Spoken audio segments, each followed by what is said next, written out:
پھر وہ عبادت کے حجرے سے نکل کر اپنی قوم کے پاس آئے تو انہیں اشارے سے فرمایا کہ تم صبح و شام اللہ کی تسبیح کرو۔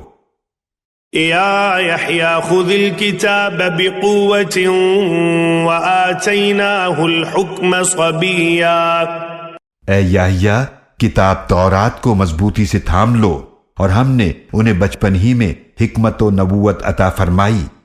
وحنانا من لدنا وزکاة وکان تقیا، اور اپنی طرف سے نرم دلی اور پاکیزگی عطا فرمائی، اور وہ بڑے پرہیزگار تھے۔